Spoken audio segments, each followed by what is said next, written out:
आज हम एक ऐसे महापुरुष के बारे में बात करने जा रहे हैं। एक ऐसे महापुरुष का जन्मदिन आज मनाएंगे जो देश ही में नहीं बल्कि पूरा देश इस जन्मोत्सव को हर्ष एवं उल्लास के साथ मनाता है।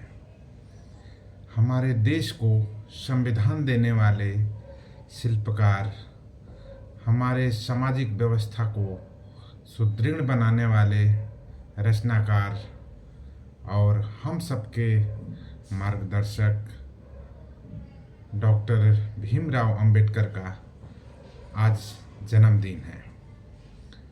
आप डॉक्टर अंबेडकर का जन्म 14 अप्रैल 1891 में हुआ था। आज उनकी इस जन्म उत्सव पे हम आप सभी को हार्दिक बधाई एवं मंगल कामनाएं। मैं डॉक्टर आशीष कुमार, सहायक आचार्य स्वामी विवेकानंद सुभारती विश्वविद्यालय मेरठ। सर्वप्रथम इस उत्सव के पश्चात मैं आप सबसे डॉक्टर अंबेडकर की अवधारणा को, उनके जो है शिक्षा दीक्षा एवं राजनीतिक संघर्ष और उनके महत्वपूर्ण कथनों और कार्यों को लेकर आज बातचीत करने वाले हैं। इस संदर्भ में अपनी बात की शुरुआत करते हैं। डॉक्टर अंबेडकर जन्म से ही बड़े ही संघर्षशील रहे। उनके पिता जो सूबेदार थे, एक पढ़े लिखे परिवार से इनका ताल्लुकात था और इनके परिवार संत कबीरदास के अनुयायी थे। संत कबीरदास के विचारधारा पे चलने वाले थे और इन्होंने सूबेदार के पद पे कार्यरत रहते हुए डॉक्टर भीमराव अंबेडकर को भी शिक्षा दिलाई। वह मात्र 6 वर्ष के ही थे तो उनके माँ का निधन हो गया। डॉक्टर भीमराव अंबेडकर का लालन पालन उनकी चाची ने किया। प्रारंभिक शिक्षा डॉक्टर अंबेडकर की मुंबई से प्रारंभ हुई और इन्होंने मैट्रिक पास की, स्नातक किया, पीएचडी किया, बारेट लॉ। इस तरह से उन्होंने 32 डिग्रियों के साथ अपने शिक्षा की यात्राएं जारी रखी। 9 भाषाओं का इन्हें ज्ञान था और यह देश की सबसे बड़े शिक्षाविद में गिने जाते थे और आज भी इन्हें देश नहीं विश्व के महानतम जो है ज्ञानी की श्रेणी में इन्हें रखा जाता है। डॉक्टर अंबेडकर जो है अपने स्नातक की पढ़ाई एल्फिस्टन कॉलेज बॉम्बे से की, जिसके लिए उन्हें बड़ौदा के महामहिम सयाजीराव गायकवाड़ ने छात्रवृत्ति प्रदान की, जिसके माध्यम से इन्होंने स्नातक की पढ़ाई की। लेकिन इसके लिए सयाजीराव गायकवाड़ से एक अनुबंध करना पड़ा उन्हें कि बड़ौदा में उनकी पढ़ाई के पश्चात बड़ौदा संस्थान में उन्हें शामिल होना पड़ेगा। जब वह बड़ौदा में थे तब उनके पिता की मौत हो गई। उस समय जो है 1913 में उच्च शिक्षा के लिए वो पढ़ाई करना चाहते थे और उसके लिए अमेरिका में उन्हें परास्नातक की पढ़ाई के लिए उन्हें चुना गया। तत्पश्चात उन्होंने कोलंबिया विश्वविद्यालय से 1915 और 1916 में क्रमशः एमए और पीएचडी की डिग्री प्राप्त की। उसके बाद आगे की पढ़ाई के लिए उन्होंने लंदन गए। लंदन में बारेट लॉ और डीएससी की डिग्री प्राप्त की। उन्होंने जर्मनी के बान विश्वविद्यालय में कुछ समय तक अध्ययन किया। उन्होंने 1916 में भारत में जातियाँ, उनका तंत्र, उत्पत्ति और विकास पर एक निबंध लिखा। 1916 में उन्होंने भारत के लिए राष्ट्रीय लाभांश, एक ऐतिहासिक और विश्लेषणात्मक अध्ययन पर अपनी थीसिस जमा की। इस तरह बाबा साहब सितंबर 1913 में वापसी किए, क्योंकि उनकी छात्रवृत्ति का कार्यकाल समाप्त हो गया था। लेकिन नवंबर 1917 एक शहर में कुछ दिनों तक रहने के बाद वह मुंबई के लिए रवाना हो गए। अस्पृश्यता के कारण उनके साथ लगातार भेदभाव हो रहा था। डॉक्टर अंबेडकर मुंबई लौट आए और राजनीतिक व्यवस्था के प्रोफेसर के रूप में सिडेनहैम कॉलेज में पढ़ने लगे। जैसा कि वह अच्छी तरह पढ़ाते थे, राजनीतिक व्यवस्था के प्रोफेसर के रूप में वो अपना कार्य सुचारू रूप से करते थे। वो छात्रों के बीच बहुत लोकप्रिय थे, क्योंकि वो उनका जो है शैक्षिक और पढ़ाने का तरीका बिल्कुल अलग था। क्योंकि वह एक ज्ञानी पुरुष थे और ज्ञान जिसके अंदर मतलब जितना मजबूती से रहता है उसको प्रेषित करने में भी उसको सहायता और सुविधा रहती है। तो इसी कारण से वो छात्रों के बीच काफ़ी लोकप्रिय रहे। उन्होंने लंदन में अपनी कानूनी और अर्थशास्त्र की पढ़ाई फिर से शुरू करने के लिए अपने कार्यरत पद से इस्तीफा दे दिया। कोल्हापुर के महाराज ने उन्हें वित्तीय सहायता प्रदान की। 1921 में उन्होंने अपनी थीसिस लिखी, जिसका विषय था ब्रिटिश भारत में इंपीरियल फाइनेंस का प्रांतीय विकेंद्रीकरण, और लंदन विश्वविद्यालय से अपनी एमएससी की डिग्री प्राप्त की। उन्होंने जर्मनी के बॉन विश्वविद्यालय में कुछ समय गुजारा। 1923 में उन्होंने डीएससी डिग्री के लिए अपना थीसिस पूरी की, जिसका विषय था रुपए की समस्या, इसका उद्भव और समाधान। 1923 में वकीलों के बारे में कुछ उनसे बातचीत की गई। 1924 में इंग्लैंड के वापस लौटने के पश्चात उन्होंने दलित समाज के कल्याण के लिए एक एसोसिएशन की स्थापना की, जिसका चेयरमैन जो है डॉक्टर अंबेडकर को बनाया गया। एसोसिएशन का उद्देश्य था कि जो तबका पिछड़ा है, वह आर्थिक रूप से पिछड़ा है, सामाजिक रूप से पिछड़ा है, उसको बराबर स्तर पर लाना है। जिसके लिए 3 अप्रैल 1927 को बहिष्कृत भारत समाचार पत्र जो है, इसकी स्थापना डॉक्टर अंबेडकर ने 3 अप्रैल 1927 को की। 1928 में गवर्नमेंट लॉ कॉलेज बॉम्बे में प्रोफेसर बने और 1 जून 1935 को वह उसी कॉलेज के प्रिंसिपल बने और 1938 में अपना इस्तीफा देने तक उसी पद पर कार्यरत रहे। 13 अक्टूबर 1935 को दलित वर्गों का एक प्रांतीय सम्मेलन नासिक जिले के येवला में आयोजित किया गया। इस सम्मेलन में उन्होंने घोषणा किया कि मैं हिंदू धर्म में पैदा हुआ हूँ। उन्होंने यह साफ साफ घोषणा किया कि मैं हिंदू धर्म में पैदा हुआ हूँ, लेकिन मैं एक हिंदू धर्म के रूप में नहीं मरूंगा। इस बात से, इस उनके मत से बहुत कुछ लोगों को इस बात से आघात भी हुआ कि आखिर डॉक्टर अंबेडकर का ऐसा मत है, ऐसा वैचारिक है उनका।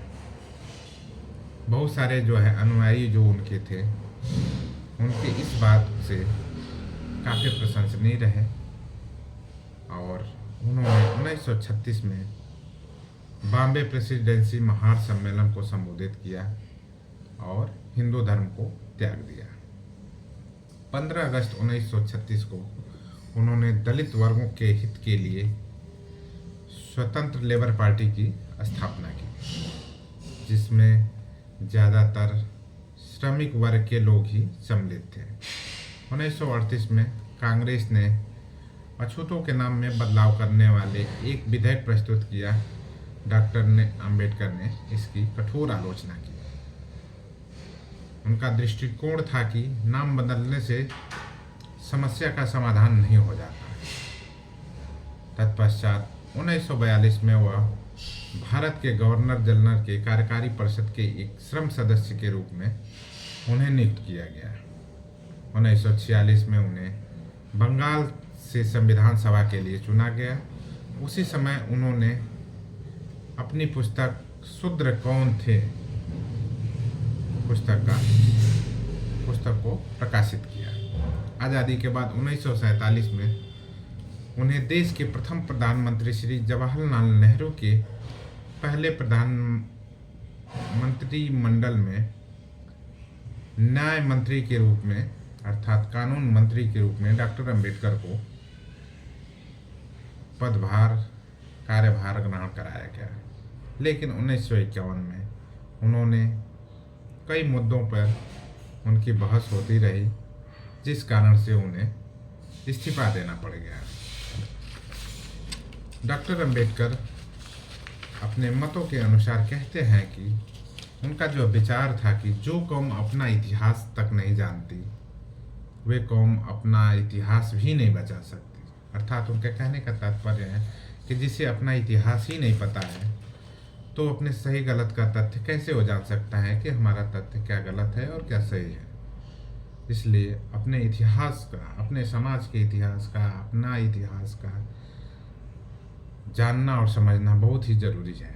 यह प्रत्येक व्यक्ति और प्रत्येक समाज के लिए एक अनिवार्य है।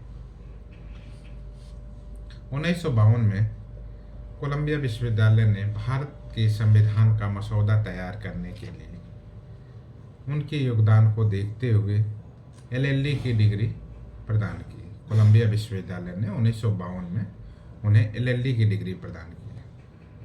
1955 में उन्होंने भाषाई राज्यों पर विचार नामक अपनी पुस्तक प्रकाशित की। डॉक्टर बी आर अम्बेडकर को उस्मानिया विश्वविद्यालय ने 12 जनवरी 1953 को डॉक्टरेट की उपाधि से सम्मानित किया।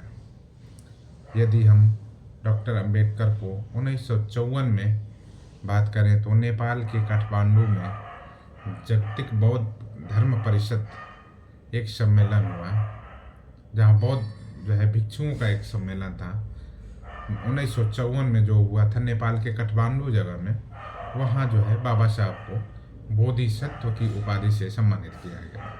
उन्होंने भारत के स्वतंत्रता संग्राम में और स्वतंत्रता के बाद जो भी देश में सुधार हुए हैं उनके योगदान के लिए डॉक्टर अंबेडकर को बोधिसत्व की यह उपाधि दी गई।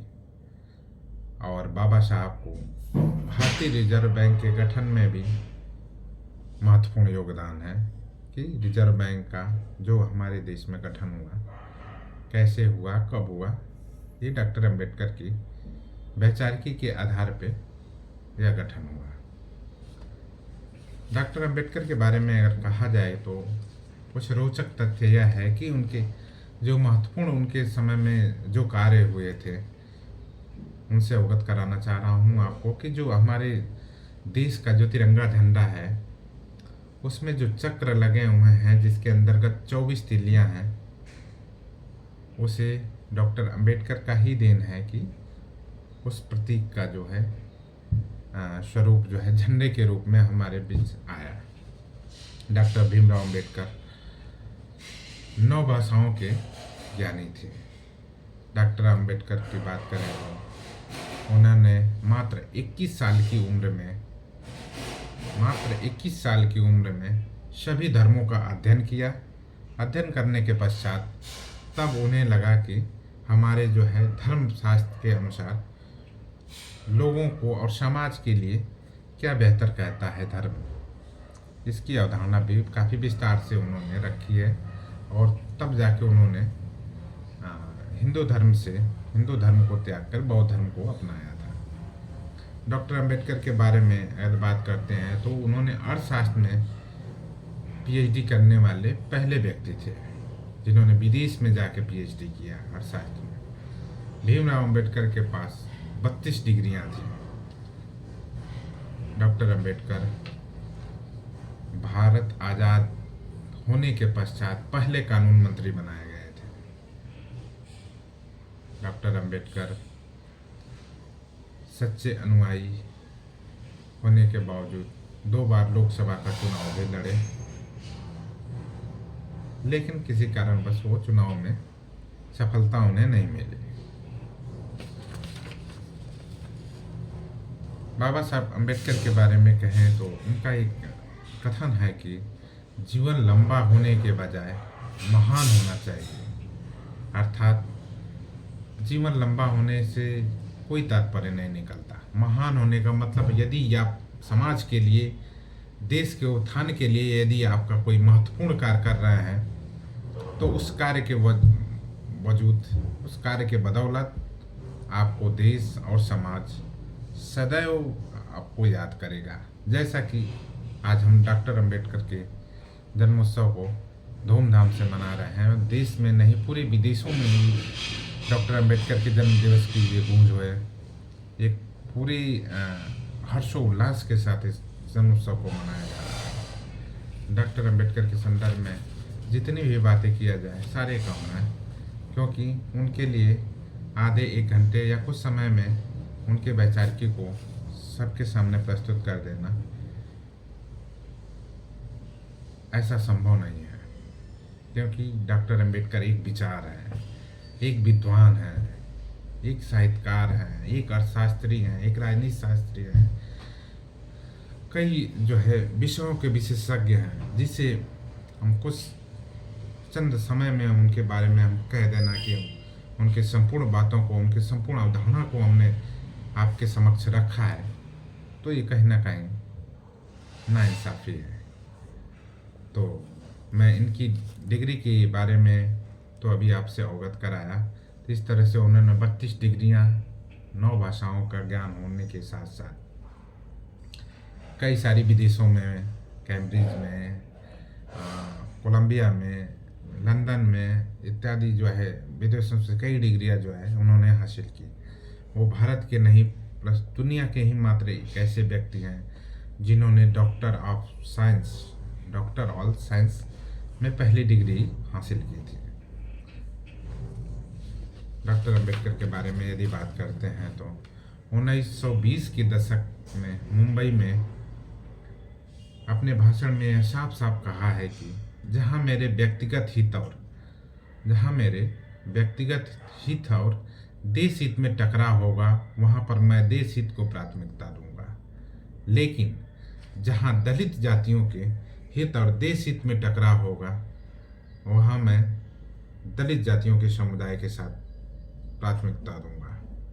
ऐसा जो है डॉक्टर अंबेडकर की अवधारणा थी, और इसी कारण से वह पूरे समाज के मसीहा के रूप में स्वीकार किए जाते हैं, और पूरा समाज उन्हें धूमधाम से उनके जन्मोत्सव को मनाता है, उनकी वैचारिकी को आगे बढ़ाने का कार्य करता है। 1936 में यदि बात करें तो डॉक्टर अंबेडकर ने स्वतंत्र मजदूर पार्टी की स्थापना की थी, जिस कारण से उन्होंने 1937 में केंद्रीय विधानसभा चुनाव में उन्होंने पार्टी को अपना समर्थन दिया। डॉक्टर अंबेडकर की बात करते हैं तो उनका जो है विचार था कि संविधान यह एकमात्र वकीलों का दस्तावेज नहीं, यह जीवन का एकमात्र माध्यम है। जब तक हम, डॉक्टर अंबेडकर कहते थे कि जब तक हम सामाजिक स्वतंत्रता नहीं हासिल कर लेते, कानून आपको भी स्वतंत्रता देता है और वो आपके लिए एक नाइंसाफ़ी होगी। और यदि हम उनकी वैचारिकी को इसी क्रम में आगे बढ़ाते हैं तो संविधान के निर्माता के रूप में हमारे सामने रहते हैं, और संविधान शिल्पी के रूप में जो उन्होंने मसौदा तैयार किया है उसकी अवधारणा को भी उन्होंने साफ कहते हैं। और एक बात और आप सबको अवगत कराना चाहूँगा कि भारत कैसे बनेगा इसका खाका खींचने के लिए सारा श्रेय डॉक्टर अंबेडकर को जाता है, जिन्होंने हमारे संविधान का मसौदा तैयार किया और संविधान शिल्प के रूप में देश को एक संविधान दिया, जिसके तहत पूरा देश का कानून, पूरा जो है पूरा डॉक्टर अंबेडकर ने संविधान का पूरा खाका तैयार किया और देश को एक संविधान दिया। लेकिन हमारे देश के शासक ने उन्हें 40 वर्ष बाद उन्हें पहचाना कि हमारे देश के एक ऐसे सर्वोच्च ख्याति व्यक्ति जो शिक्षा में अव्वल है, पूरे देश नहीं विदेशों में अव्वल है, उसे हम 40 वर्षों बाद जो है सर्वोच्च सम्मान जो देश का भारत रत्न दिया है। तो हम यह कहेंगे कि जो हमारे देश का जो है सरकारी तंत्र है वो डॉक्टर अंबेडकर को 40 वर्ष के बाद पहचान पाया कि यह हमारे देश का हीरा जो है, अब उसे जो है भारत रत्न देना चाहिए। 40 वर्ष बाद जो भारत रत्न दिया गया और 14 अप्रैल उनके जन्मोत्सव के अवसर पे उन्हें छुट्टी के रूप में घोषणा की गई। 1990 के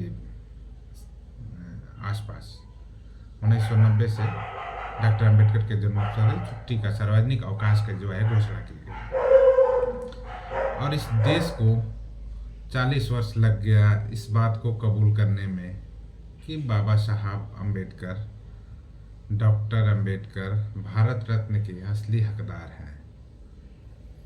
यदि डॉक्टर अंबेडकर की बात करें तो यह भारत के ही नहीं, यह तो एक विश्व के भारत रत्न है, क्योंकि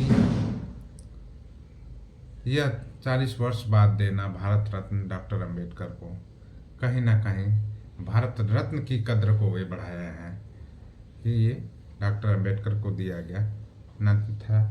यह तो एक सर्वोच्च सम्मान विश्व के रूप में विश्वविख्यात है, एक अर्थशास्त्री के रूप में, एक राजनीति शास्त्री के रूप में, एक समाज सुधारक के रूप में। इन बातों के साथ जो है मैं अपनी बात को समाप्त करना चाहूँगा अंतिम उनके कथन से कि अपने भाग्य के बजाय अपनी मजबूरी पर विश्वास करो, ऐसी डॉक्टर अंबेडकर की अवधारणा थी। इन्हीं शब्दों के साथ एक अंतिम तथ्य के साथ और सारे जो है इन अवधारणाओं के पश्चात इनकी शिक्षा, राजनीतिक व्यवस्था, सामाजिक व्यवस्था, इनके महत्वपूर्ण कार्यों के पश्चात डॉक्टर भीमराव अंबेडकर का 1948 से मधुमेह से पीड़ित हो गए और वह 1954 तक बहुत ज़्यादा बीमार रहे। 3 दिसंबर 1956 को डॉक्टर भीमराव अंबेडकर ने अपनी अंतिम पांडुलिपि बुद्ध और धम्म को पूरा किया और 3 दिन पश्चात 6 दिसंबर 1956 को अपने घर दिल्ली में अंतिम सांस ली। बाबा साहब का अंतिम संस्कार चौपाटी मुंबई में समुद्र तट के पर बौद्ध शैली के या बौद्ध परंपरा के तहत उनका अंतिम संस्कार किया गया।